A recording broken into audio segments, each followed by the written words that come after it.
E agora vamos ao nosso próximo convidado, com muita alegria. Depois dessa abertura excelente que o Tiago nos trouxe, vamos para a segunda palestra com o atual presidente da Associação Médico Espírita de Goiânia, trazendo o tema perfectibilidade e perfeição. O espírito ante a criação infinita. Convidamos ao palco Vicente Pessoa. Bem-vindo, Vicente. Obrigado, meu amigo. Pode deixar no pedestal. Ou você quer falar na mão? À vontade. Acho que na mão melhor.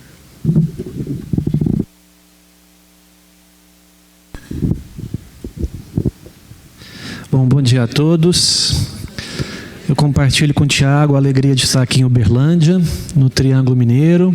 Sempre que eu cruzo o Paranaíba, vindo de Goiânia, eu fico muito emocionado pelas viagens que eu fazia na infância por essa região, devido à minha origem familiar, ser daqui do Triângulo Mineiro, e também por causa do triângulo de importância que tenho particularmente para minha família e para mim, aqui representado por Chico Xavier, Eurípides Barçanufo e minha mãe e minha avó. Então, esse triângulo, ele é responsável pelo espiritismo na minha família desde que eu nasci. E, portanto, eu sou muito grato a essa região do país e fico muito feliz sempre que eu venho até aqui. Da perfectibilidade à perfeição. Rogamos a Jesus que permita que, com o nosso potencial de perfectibilidade, nós consigamos fazer uma jornada juntos hoje, até o mais próximo possível da ideia de perfeição que nós conhecemos, que é Jesus nesse planeta, nesse mundo em que nós vivemos. Da perfectibilidade à perfeição implica uma ideia de uma jornada, de um caminho, de um espaço a percorrer. Para que a gente possa percorrer esse espaço, nós precisamos de gasto energético. Nós precisamos nos mover, nos deslocarmos. Nós precisamos ir adiante. E dentro da física, quando nós estudamos lá no 2º grau, existe um conceito que cai no vestibular, que é o conceito de trabalho. Trabalho é uma grandeza física. Ele é medido em joules. Existe uma fórmula matemática para calcular o trabalho que uma força realiza. E para isso nós gastamos energia. Portanto, o trabalho é a energia que nós gastamos para deslocar um corpo de um ponto A a um ponto B. E para que a gente possa percorrer essa jornada da perfectibilidade à perfeição, nós precisamos gastar energia, nós precisamos trabalhar, nós precisamos nos movimentar. Por outro lado, e complementarmente, para percorrer uma distância nós gastamos um tempo. E o que é o tempo? Ninguém sabe, eu não sei, a física não sabe, os físicos dizem que o tempo talvez nem exista. Outras correntes dizem que o tempo é a própria representação de Deus por si só. Mas a física ainda não sabe definir o que é o tempo. A espiritualidade nos diz que o tempo é relativo e que ele é contado de maneira diferente no plano espiritual. E às vezes é difícil para nós entendermos essa citação da espiritualidade. André Luiz, no livro Sinal Verde, vai dizer que se você aproveitar o tempo para melhorar-se, o tempo aproveitará você para realizar maravilhas. Uma das grandes culpas que o espírito sente no plano espiritual é o mau uso do tempo. A falta de disciplina para a aplicação correta do seu tempo, muito embora nós não saibamos o que é o tempo. A única coisa que nós sabemos fazer com o tempo é contá-lo, medi-lo, de acordo com as nossas referências. E quais são as nossas referências? Elas são astronômicas. Nós contamos um dia pelo movimento que a Terra gira ao redor dela. Nós contamos um ano pelo tempo que a Terra leva para percorrer a distância ao redor do Sol. E eu só fui entender isso quando estudei Camille Flammarion.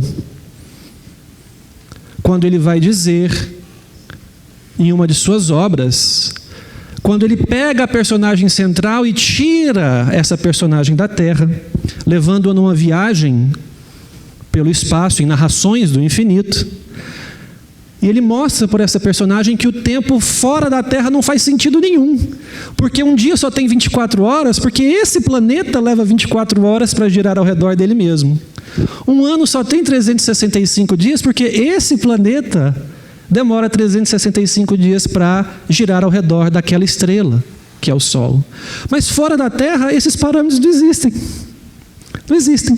Outros planetas levam outro intervalo de tempo para girar ao redor dele. Outro intervalo de tempo para girar ao redor de suas estrelas. Então, um ano, um dia, não significa nada em outros lugares. Porque é o referencial que nós temos aqui. Em 1992, Hollywood lançou um filme chamado Perfume de Mulher, estrelado por Al Pacino. Acho que eu estou com... Tá ligado?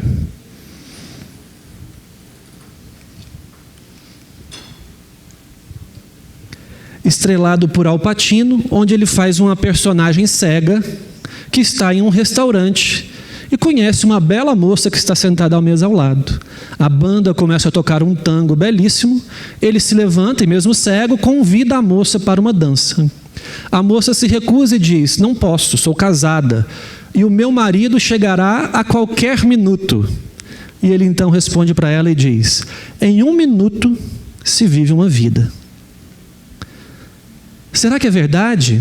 Quanto tempo será que demora 1 minuto para passar? Quanto tempo será que demora 1 mês para passar? A vida inteira de um inseto, o embrião para virar feto, a folha do calendário, o trabalho para virar um salário, diz a canção. E 1 minuto? Publius Lentulus teve 1 minuto glorioso, nas palavras de Emmanuel, diante de Jesus. Não aproveitou. Lhe custou 2000 anos. Paulo de Tarso, quando Saulo, teve 1 minuto glorioso na frente de Jesus. Aproveitou. Mas ainda assim gastou tempo, energia, trabalho e movimento, porque ninguém vai de Saulo a Paulo em 1 segundo.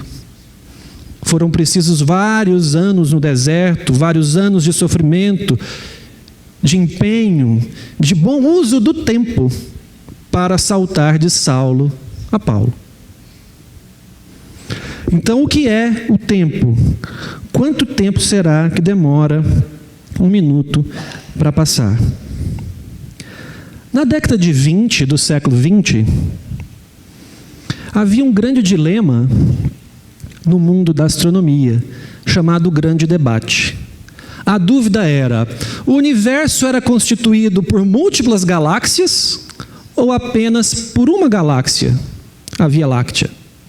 E tudo que nós víamos era essa galáxia. Veja que 1920, já depois da Primeira Guerra Mundial. Não se sabia isso ainda naquela época. 1920. E havia defensores das duas ideias.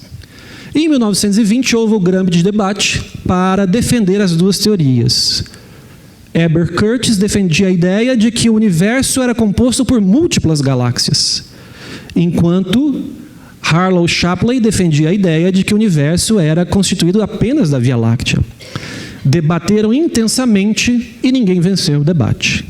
Não conseguiu-se chegar à conclusão de qual seria a resposta definitiva. Mas o tempo, senhor de todas as coisas, que nós não sabemos o que é, haveria de trazer a resposta definitiva.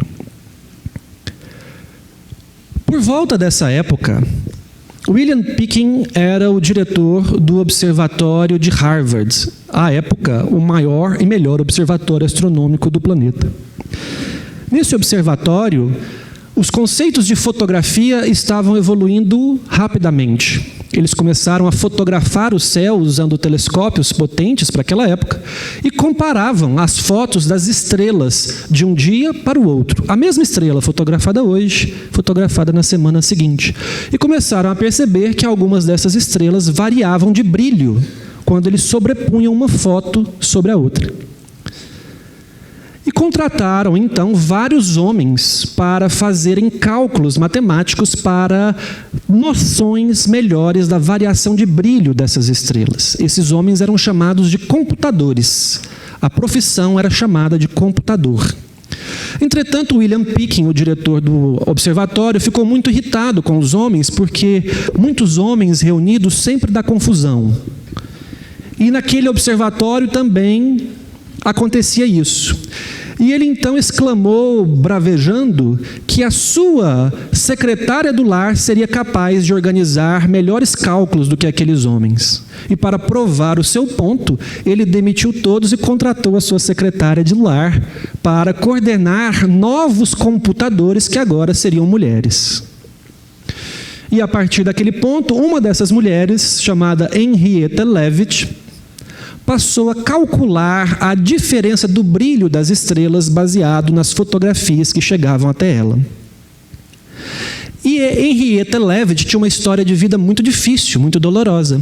Ela foi vítima de uma doença infecciosa chamada meningite bacteriana. E ela sobreviveu e ficou surda. E porque ela ficou surda, ela aguçou bastante a sua capacidade visual e a sua capacidade olfativa. Então, ela era muito detalhista nas observações. E ela passou, então, a calcular, a medir o brilho das estrelas nas fotografias com grande precisão. E ela se encantou com aquele trabalho e, obviamente, ela começou a conseguir criar conclusões filosóficas e científicas com as diferentes imagens que ela via. Naquela época, isso era proibido, só os homens podiam fazer isso. Mas ela começou a estudar tanto aquilo e se interessou especialmente por um tipo de estrelas que vai ser muito importante para a nossa ideia, chamada cefeidas. Essas estrelas tinham oscilação no seu brilho. Elas ficavam mais brilhantes por um período de tempo e depois menos brilhantes. Mais brilhantes, menos brilhantes. E ela achou aquilo interessantíssimo e começou a calcular o tempo que essas estrelas ficavam mais brilhantes e o tempo que ela ficava menos brilhante, num período cíclico. E ela colocou isso em gráficos. E a partir disso, baseada no período e no brilho das estrelas, ela conseguiu elaborar uma fórmula matemática que calculasse a distância da Terra até aquelas estrelas. Então, quando ela identificou uma cefeida na nebulosa de Magalhães, porque naquela época não se sabia se era uma galáxia, na nebulosa de Magalhães, quando ela aplicou a sua fórmula matemática, a distância assombrosa foi de 900 mil anos-luz. Hoje em dia, é 1.200.000 anos-luz, porque nós temos equipamentos mais precisos, mas é impressionante ela ter feito um cálculo tão aproximado naquela época. E, obviamente, ela resolveu o grande debate, porque a Via Láctea tem 100 mil anos-luz de extensão, e se aquela estrela estava a 900 mil anos-luz, portanto, aquilo era uma outra galáxia. Então, uma mulher, Henrietta Leavitt, resolve o grande debate. E a sua informação é, então, usada por um famoso astrônomo americano chamado Edwin Hubble, que dá nome ao grande telescópio, para desvendar outro mistério, baseado no trabalho de Henrietta Leavitt, calculando as distâncias daqui a outras estrelas. Ele percebe que essas estrelas estavam se afastando da Terra, que as galáxias estavam se afastando da Terra. E usando o efeito do ecodoppler, aquele mesmo que nós fazemos no coração e nas pernas, ele percebeu que havia um desvio para o vermelho. Quando a gente faz o Doppler, fica lá vermelho e azul, né? Vermelho é tudo aquilo que está se afastando. O sangue está se afastando do transdutor, fica vermelho. O sangue está indo para lá. O sangue que está vindo para o transdutor fica azul. Então, quando ele olhou para as galáxias e usou o efeito Doppler, ele viu que havia um desvio para o vermelho, o que significava que as galáxias estavam se afastando umas das outras e que o universo estava expandindo. E mais do que isso, ele não só estava expandindo, como ele estava expandindo de maneira acelerada, ganhando velocidade nessa expansão. E aí Hubble, então, com essa ideia, constrói a concepção mais extraordinária que nós temos até hoje para explicar a origem do universo. Se tudo está expandindo, significa que algum dia tudo estava muito próximo, num ponto muito pequeno onde toda a matéria estava concentrada, numa singularidade muito especial. E daí vem a ideia do Big Bang como a origem do universo, a origem da perfectibilidade. Surge então essa ideia na ciência, num ponto muito minúsculo, onde o tempo regride até aquilo que nós chamamos de tempo de Planck, de Max Planck, que é a incrível fração de 10 elevado a menos 43 segundos, 0,042 zeros e o número 1, que é até onde a ciência conhece o que aconteceu. Antes disso não se sabe o que existia, porque a partir desse momento as leis da física são aplicáveis, surge a força gravitacional, as leis de Einstein passam a ser aplicáveis, surge a força nuclear forte, que une os quarks e os prótons nos átomos, surge a força nuclear fraca, responsável pelo decaimento radioativo, surge a força eletromagnética, as 4 forças que compõem o universo, a partir do tempo de Planck. Nesse momento as temperaturas eram altíssimas e um espaço muito pequeno, os quarks se colidiam com os antiquarks, a matéria com a antimatéria, e quando um quark colidia com um antiquark, eles deixam de existir. Para cada 1 bilhão de pares de quark, havia 1 bilhão de pares de antiquark, menos 1. Menos 1. Por isso que nós estamos aqui hoje. Porque a cada 1 bilhão de quarks, existia 999.999.999 antiquarks, porque senão tudo teria sido destruído. E toda a matéria que existe no universo é resultante desse 1 quark a mais que existia para cada 1 bilhão de pares de quark e antiquarks. E aí a gente pergunta, como isso foi possível? O universo expande, e se a expansão fosse mais lenta, a força gravitacional juntava tudo de novo e o universo não se expandiria. E se ela fosse um pouquinho mais rápida, os átomos não poderiam se juntar e formar a matéria que nós conhecemos hoje. Então era tudo finamente calculado. E aí a gente pergunta, foi coincidência? Ou havia um planejamento, algo programado? E a resposta é individual, cada um acredita no que quiser. Mas essas coisas começam a expandir, os quarks vão se juntando, formando prótons, surgem os átomos de hidrogênio, os átomos de hélio, que formam gases nebulosas e sofrem um processo de fusão nuclear, formando as grandes fornalhas das estrelas. Surgem as estrelas, e eu não me canso de admirar Allan Kardec, que descreve a Gênese, na verdade é Galileu Galilei, por intermédio de Camille Flammarion, o processo de formação das estrelas em 1868, antes de saber que o universo até tinha múltiplas galáxias. E Allan Kardec traz isso através de Galileu Galilei, com uma precisão incrível.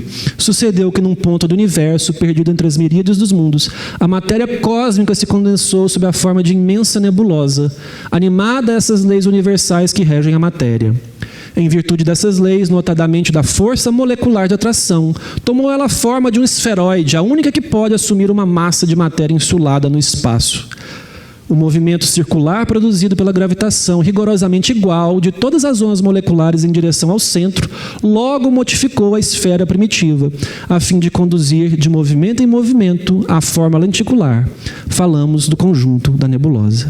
Surgem as estrelas, e do resto das estrelas, das poeiras, surgem os planetas, e Allan Kardec também descreve isso. Os planetas são assim formados de massas de matéria condensada, porém ainda não solidificada, destacadas da massa central pela ação da força centrífuga, e que tomam, em virtude das leis do movimento, a forma esferoidal, mais ou menos elíptica, conforme o grau de fluidez que conservaram. Um desses planetas, porque como o Tiago disse, isso aconteceu em várias partes do universo, será a Terra, que antes de se resfriar e revestir de uma crosta sólida, dará nascimento à Lua. E Flammarion, médium, traduz as palavras de Galileu poeticamente, que a Terra era uma nova corda colocada na harpa infinita e que no lugar que ocupa tem de vibrar no concerto universal dos mundos. Porque haviam outras cordas, outros mundos passando pelo mesmo processo, onde o princípio inteligente poderia se desenvolver igual se desenvolveu aqui. Infinitos mundos nas muitas moradas na casa dos pais. E eu fico absolutamente encantado com Allan Kardec ter escrito isso na Gênese, com essa ousadia científica, e depois, no século XX, a ciência vir mostrar que o processo de formação das estrelas e de planetas era exatamente dessa forma como foi trazido em A Gênese. Eu acho isso ousadamente belo. E eu não me canso de admirar isso no Espiritismo. O tempo passa, porque a única coisa que nós sabemos fazer com o tempo mesmo é contá-lo, o tempo vai passando. E André Luiz, em Evolução em Dois Mundos, nos conta que a evolução se dá no plano espiritual em paralelo com a evolução no plano material. E ele vai dizer que, sob a orientação das inteligências superiores, como o Tiago colocou, há espíritos especializados nisso, próximos à perfeição, congregam-se os átomos em colmeias imensas, para que transformem em massa nuclear adensada, de que se esculpem os planetas, em cujo seio as mônadas celestes encontrarão adequado berço ao desenvolvimento. Em outra parte de sua obra, André Luiz vai dizer que as mônadas celestes são nada mais, nada menos do que o princípio inteligente. Onde lemos mônadas celestes, podemos ler princípio inteligente. O princípio inteligente, então, mergulharia nas formas primitivas de vida e começaria aquele processo de elaboração que o Tiago também descreveu, de evolução, de progresso, de burilamento, de aperfeiçoamento, lento e gradual, porque nada vai de Saulo a Paulo em 1 minuto. Então, a Terra era apenas um desses mundos onde isso pode ter acontecido, onde isso deve ter acontecido. E esse processo evolutivo contínuo que o Tiago comentou, ele permeia as obras espíritas de maneira constante. E onde quer que nós busquemos informação sobre isso, nós vamos encontrá-las. Allan Kardec publica o Livro dos Espíritos com mais ou menos 500 perguntas por volta de 1857. Mas em 1859, Darwin publica A Origem das Espécies e as suas teorias sobre a evolução no mundo material, ao passo que Allan Kardec reforça a segunda edição do Livro dos Espíritos e depois traz a Gênese, mostrando a evolução no plano espiritual, reforçado por André Luiz em Evolução em Dois Mundos, mostrando que a evolução ocorre nos dois planos simultaneamente. E nós vamos encontrar isso em obras da doutrina espírita, algumas delas citadas na tela. Leon Denis também, como o Tiago comentou, essa mesma passagem vai dizer que há em todos os reinos da natureza uma evolução. E eu não conheço um livro com um título mais bonito do que esse. O problema do ser, do destino e da dor. A gente lê esse título, dá vontade de ler o livro. Porque eu quero saber qual é o problema do ser, qual é o problema do destino, qual é o problema da dor. Porque eu sou um ser, eu tenho um destino e eu sinto dor. Então eu quero resolver essas questões minhas próprias, quero compreendê-las. Então esse livro, esse título é extraordinário. E lá ele vai dizer que na planta a inteligência dormita, no animal ela sonha, como o Tiago citou, essa mesma passagem. E no homem ela acorda, conhece-se, possui-se e torna-se consciente. Consciência. A crisálida da consciência, outro trecho que o Tiago citou, né? A crisálida é o casulo da borboleta, né? Quando a borboleta está em lagarta, dentro do casulo, aquilo é uma crisálida. Então é uma preparação, é uma elaboração para um voo maior, para uma transformação. A crisálida da consciência, que reside no cristal a rolar na corrente do rio, aí se acha um processo libertatório. As árvores, a suportar os golpes do inverno e acalentadas pelas carícias da primavera, estão conquistando a memória. A fêmea do tigre, lambendo os filhinhos recém-natos, aprende rudimentos do amor. O símio, guinchando, organiza a faculdade da palavra, que para nós será fundamental para o advento do pensamento contínuo e o amadurecimento total da conquista da consciência. Então, desde a ameba, na tépida água do mar, até o homem, nós vimos lutando, aprendendo e selecionando invariavelmente, segundo André Luiz, em Evolução em Dois Mundos. E tudo isso guiado por artistas da espiritualidade que edificavam o mundo das células. Ali no começo, os primeiros seres vivos unicelulares, depois passando para a pluricelularidade, depois surgindo os vegetais, os peixes, os anfíbios, os répteis, o advento e o domínio dos mamíferos, e depois os primatas, um grupo especial de mamíferos, que somos nós, que temos a capacidade de encostar o dedo da mão na ponta do dedinho mínimo. Faz isso. Se você faz isso, é porque você é um primata. Parabéns. Você é descendente de macacos. Porque só os primatas fazem isso. Chamada oposição do polegar. Agora tenta fazer no pé. Não conseguimos, porque nós somos uma classe especial de primatas. Mas tem primata que pendura pelo pé, porque faz oposição do polegar no pé. Então nós somos uma classe evoluída, não no sentido de que é melhor, mas no sentido de que foi gerada a partir de um primata anterior com essas características. Veja que interessante, né? E a beleza sempre foi o ideal dessas obras, a beleza no sentido de ética, de moral, a beleza universal, a beleza artística, e não a beleza anatômica exatamente, propriamente dita, a beleza que nós conhecemos como beleza orgânica do ser humano, mas a beleza da vida, sempre foi o princípio que guiou esses arquitetos siderais na construção do mundo, na construção da vida, em todos os cantos do universo. De jeito nenhum, de jeito nenhum. Nós vamos falar um pouco mais sobre isso em alguns slides, para a gente entender um pouco mais essa questão do macaco, de quem somos nós, né? Trago aqui a Nossa Senhora de Murilo, que é citada por Calderaro em Evolução, No Mundo Maior, quando surge Cipriana para resolver a questão de Pedro e Camilo no capítulo 3, a casa mental, e André Luiz olha para Cipriana, que já sabia amar, e ele enxerga a beleza universal. E ele a compara com a Nossa Senhora de Murilo. E eu fui atrás da Nossa Senhora de Murilo. E está aí a imagem de Nossa Senhora de Murilo, que André Luiz cita No Mundo Maior. Então, em Evolução em Dois Mundos, que é uma obra de 1958, André Luiz continua explicando esse processo. Com o transcurso dos evos, surpreendemos as células como princípios inteligentes de feição rudimentar, a serviço do princípio inteligente em estágio mais nobre nos animais superiores e na criatura humana. As células têm vida própria, elas são princípios inteligentes em evolução. Então as trilhões de células que compõem o seu corpo estão sob a influência de você, do seu campo mental, que é um princípio inteligente que já passou talvez por aquela mesma experiência. Então você é capaz de influenciar as suas células. Olha a responsabilidade. O que é que você está irradiando para as suas células? Eu chamo o meu cachorro de princípio inteligente. Vem cá, princípio inteligente. Porque ele participa do nosso evangelho no lar. Ele bebe a água fluidificada, porque eu tenho responsabilidade sobre ele. Ele é um princípio inteligente em evolução. Assim como as células. E André Luiz vai dizer em Evolução em Dois Mundos que as células têm um campo mental. E ele se diz um estudioso do campo mental das células, da estrutura mental das células. E a Associação Médico Espírita do Brasil estuda essas coisas.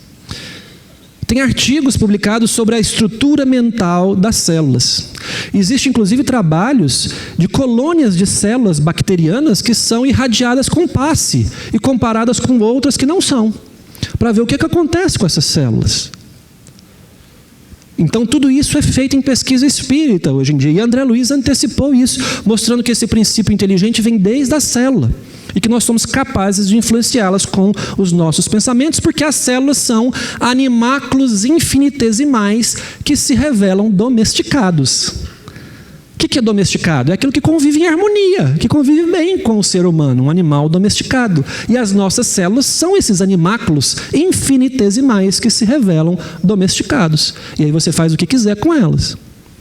Você pode fazer com que elas trabalhem a seu favor ou contra você, dependendo daquilo que você é, daquilo que você pensa. Em 1 minuto se vive uma vida. Já me falaram que eu tenho 10 minutos, então eu tenho 10 vidas para terminar o que eu tenho para falar. Então eu vou acelerar, porque 10 vidas é muito pouco, né? Então nós temos a ideia do átomo primitivo ao arcanjo, nessa estrada de perfectibilidade à perfeição, que o Tiago também comentou, e que é uma ideia muito presente nas obras espíritas. Mas Allan Kardec vai dizer, lá em A Gênese, no capítulo 15, que corpos de macacos teriam sido muito adequados a servir de vestimentas aos primeiros espíritos humanos, necessariamente pouco avançados, que vieram encarnar-se na Terra. Quando a gente lê isso daí, a gente pensa assim, mas espíritos encarnando em corpos de macacos, isso não é metempsicose? Não pode. Nós aprendemos que não pode isso. Que o espírito não regride. E a gente vai no Livro dos Espíritos e a gente vê lá, o rio não remonta à fonte, o rio corre para frente. A gente só progride ou para, mas regredir não pode. Então, vem essa ideia. E aí eu fiquei pensando nisso, fui estudar, conversei com a doutora Irvênia Prada, que estuda muito isso, e eu aprendi com ela a resposta, porque ela fez a mesma pergunta e ela foi atrás da resposta. Então, qual é a resposta para isso? É porque André Luiz usa a expressão homem infraprimitivo, que está entrando no reino hominal, no aspecto da humanidade. Ora, quem está entrando é porque está fora. Então, se ele está entrando, é porque ele ainda não é um espírito ainda. Ele é um homem infraprimitivo. Ele ainda é um princípio inteligente que ainda não alcançou as faixas da razão, onde ele é considerado humano. E onde isso aconteceu? A Lucy, que nós vimos no slide anterior, é um Australopithecus. Ela nem é do gênero Homo ainda. É um Australopithecus, Australopithecus macaco. E ela tem características da cintura para cima de macaco e da cintura para baixo de humano. Então já é uma fase de transição. Antigamente acreditava-se que o Homo habilis, circulado ali em vermelho, era esse ponto de Rubicão, onde o Rubicão era atravessado para as faixas humanas, mas hoje a maioria dos primatologistas acreditam que não, que o Homo habilis ainda tinha muitas características de primatas, de macaco mesmo, e que essa transição aconteceu por volta do Homo erectus, marcado ali na setinha. É provável que os primeiros homens apareceram no planeta pouco diferissem do macaco em sua forma exterior, e sem dúvida quanto à inteligência. É princípio inteligente ou já é espírito? E aí vem a resposta de Allan Kardec. O Livro dos Espíritos, 607A. A alma teria sido o princípio inteligência dos seres inferiores da criação? É nesses seres que o princípio inteligente se elabora, ensaia para a vida. É um trabalho preparatório. E aí, no Livro dos Espíritos, Deus, Espírito e Matéria são os três constituintes do universo. Ou você é Deus, ou você é matéria, ou você é espírito. Qual que você acha que você é? Deus ninguém é. Espírito você é e matéria você pode ser. E aí ele completa na 23. O que é o espírito? O princípio inteligente do universo. Então só pode ser isso. Se espírito e princípio inteligente, a mesma coisa. A conclusão óbvia é essa. Mas e aí? Por que são tão diferentes? Ora, a laranja, a semente da laranja, é a mesma coisa que a laranjeira? Depende. No formato não é, mas na essência é a mesma coisa. É um contínuo. Então a gente entende melhor essa ideia do princípio inteligente com o espírito quando a gente estuda a semente e a laranjeira, por exemplo. Do ponto de vista estético, material, anatômico, são diferentes, estágios diferentes. Mas do ponto de vista da essência da genética, são a mesma coisa. O Tiago também comentou sobre isso. O mesmo exemplo. Eu fiquei impressionado com a semelhança dos que nós escolhemos para falar, sem combinar. Mas chegamos aqui. Agora, em Evolução em Dois Mundos também, André Luiz nos conta sobre o advento do pensamento contínuo. Olha o que ele fala.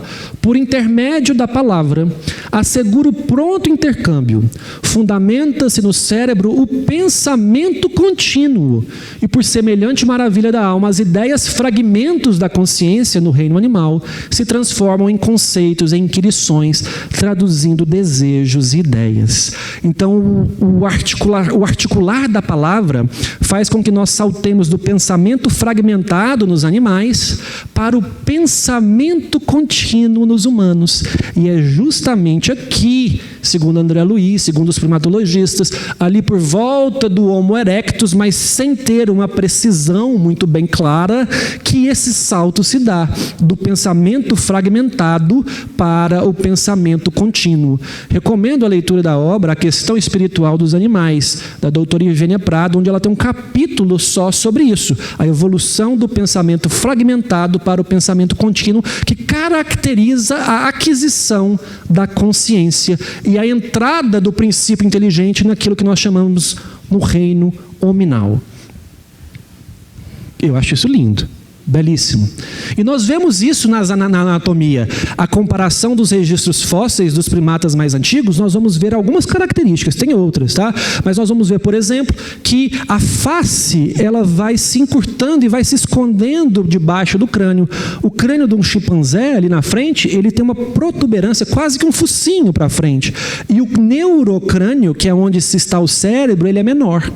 À medida em que nós vamos evoluindo, entrando nos avanços da primatologia, a face vai se reduzindo e se escondendo abaixo do crânio. O crânio aumenta de volume, especialmente a região frontal, onde André Luiz vai dizer que no córtex pré-frontal, lá em Calderaro, no mundo maior, está a sede das emoções superiores, a transcendência, o contato com o divino, onde eu consigo elaborar questões como e se, fazer planos, e se eu fizer isso, e se eu fizer aquilo, as consequências serão essas e essas, onde o meu livre-arbítrio e a minha capacidade de escolher atuam. Isso não acontecia quando eu tinha pensamento fragmentário. Agora eu tenho um pensamento racional. Eu consigo fazer essa progressão, porque a evolução se dá nos dois planos. O espírito já mais evoluído é preparado para usar um corpo, um cérebro mais evoluído, e vice-versa. E vice-versa, já tem essa condição. E André Luiz, revolucionariamente, traz isso em suas obras, o que a primatologia recente vem descobrindo só por agora. O cérebro, então, é o órgão sagrado de manifestação da mente, em trânsito da animalidade primitiva para a espiritualidade humana, em trânsito da perfectibilidade para a perfeição. Órgão vem do grego organon, meio, recurso, instrumento. O cérebro é o instrumento, é o recurso, é o meio pelo qual o espírito se utiliza para percorrer o caminho da perfectibilidade à perfeição. E tudo começou lá atrás, no Big Bang, com quarks sobrando em uma unidade contra 1 bilhão de pares entre si. E aí, os 3 andares da casa mental que nós trazemos conosco, que o Tiago muito bem comentou. André Luiz escreveu esse livro em 1947, e esse neurocientista americano, Paul MacLean, também escreveu um livro chamado O Cérebro Trino, onde ele vai dividir o cérebro em 3 andares, o primitivo, o presente e o futuro. E André Luiz escreveu isso 20 anos antes, com Calderaro. 20 anos antes da ciência fazer essa comparação de que nós temos esses 3 andares. O primitivo, onde o nosso instinto prepondera, o tronco cerebral, as funções básicas da vida. O instinto é um tipo de inteligência que nós precisamos até hoje. Depois o andar do meio, que a nossa mente utiliza o andar mental do cérebro, no meio, o córtex cerebral presente, e os córtex pré-frontal, que nós falamos, que é o cérebro do futuro, onde jazem células ainda não descobertas, segundo André Luiz, capazes de nos conectar com o Criador. E o próprio Paul MacLean vai dizer que não somos produtos finais do processo evolutivo, que o nosso corpo ainda progredirá, e André Luiz antecipou isso, dizendo que o nosso cérebro ainda tem recursos para progredir que nós não conhecemos, que nos permitirá fazer maravilhas. Se você aproveitar o tempo para melhorar-se, o tempo te utilizará para realizar maravilhas. André Luiz. E aí, em determinado momento desse processo evolutivo, Deus envia à Terra o modelo de perfeição, aquele que nós devemos atingir na nossa caminhada de perfectibilidade. Um raio de luz nascido do alto, das mãos de Jesus percorre o espaço e vem à Terra, fazer-se mensagem, que em si encerra a beleza e a imagem do ensinamento do Evangelho. A mensagem deixa uma paz na gente, que vai agindo igual a semente, que muda o caminho onde é semeada, iluminando tudo, florindo a estrada, trazendo à vida mais amor, trazendo à terra mais amor e mais vida. E é Jesus. Esse é o objetivo final de tudo isso. Nós passamos por todas essas fases para que a gente tenha um comportamento parecido com aquele que Jesus nos ensinou. E só há uma maneira de fazer isso: o bom uso do tempo, que nós nem sabemos o que é. Fazendo boas escolhas, utilizando o nosso lobo frontal como espíritos imortais que nós estamos. Sede, pois, vós outros perfeitos, como perfeito é o vosso Pai Celestial. Jesus falou isso. Allan Kardec vai interpretar isso no Evangelho segundo o Espiritismo, no capítulo 17, dizendo que não é a perfeição máxima, porque é Deus. Se você for perfeito, você é Deus. Não tem dois deuses, só um. Então você pode ser quase perfeito igual a Deus. Quase. Se aproximar da perfeição. Porque se você for perfeito, você é Deus. Então você pode chegar em Jesus, por exemplo. Um espírito que nós consideramos perfeito. Mas perfeito mesmo, só Deus. E a essência da perfeição é a caridade na sua mais ampla acepção, porque implica prática de todas as outras virtudes. E não há outra forma de fazer isso, a não ser a repetição sistemática. Para aprender a tocar violão clássico, você tem que tocar várias horas por dia, repetindo as mesmas passagens. Para aprender a jogar tênis, você tem que repetir o movimento incontáveis vezes, porque senão você não domina aquele movimento, aquela prática, aquela perfeição. E essas repetições, elas vêm da convivência entre nós, do trabalho, do gasto energético de convivermos uns com os outros. Eu só me torno paciente se alguém me irritar no trabalho. Eu só me torno tolerante se o meu chefe for insuportável. Eu só desenvolvo essas características morais no lar, onde as grandes dificuldades surgem, porque no lar é que nós encontramos as pessoas que nós agredimos no passado e as pessoas que nos agrediram no passado. Então, como a Cacá cantou no início sobre o lar e a família, é ali, através da repetição sistemática das nossas emoções, que nós vamos atingir a perfeição, a evolução, que nós vamos conseguir caminhar e percorrer pela estrada. E como essa grande poetisa goiana disse, o bem também se aprende. Cora Coralina nos ensina isso. A repetição sistemática do bem também se aprende, a princípio de forma disciplinada, mas depois de forma espontânea, como nos ensina o grande Emmanuel. A disciplina antecede a espontaneidade. É só assim que nós vamos de Saulo a Paulo, no intervalo de tempo variado de cada um para o outro, percorrendo essa jornada extraordinária, a história mais extraordinária de todos os tempos, porque ela é a sua história, ela é a minha história, ela é a nossa história, ela é a história do universo, ela é a história do reino de Deus, dentro de nós e fora de nós. Muita paz a todos nessa jornada.